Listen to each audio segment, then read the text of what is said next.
بسم اللہ الرحمن الرحیم۔ السلام علیکم ورحمۃ اللہ وبرکاتہ۔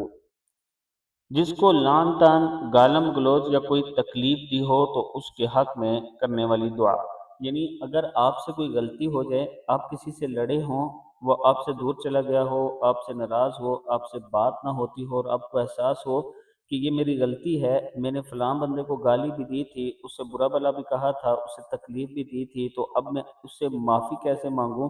تو یہ دعا کیا کریں، لیکن پہلی کوشش یہ ہونی چاہیے کہ اس سے جا کے معاف ضرور کروائیں۔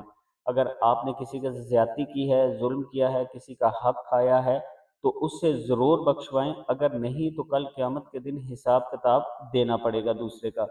تو یہ جو دعا ہے یہ بھی آپ پڑھا کریں۔ بسم اللہ الرحمن الرحیم، اللہم انی اتخذ عندک عہدا لن تخلفنی لن تخلفنی فإنما انا بشر فأی المؤمنین آذیتہ شتمتہ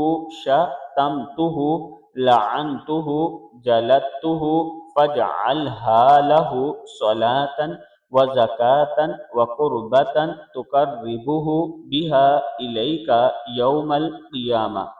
اے اللہ، میں آپ سے ایک عہد لیتا ہوں، آپ اس کے خلاف نہ کریے گا، کیونکہ میں ایک بشر ہی تو ہوں۔ پس اہل و ایمان میں سے جس کسی کو میں کوئی تکلیف دوں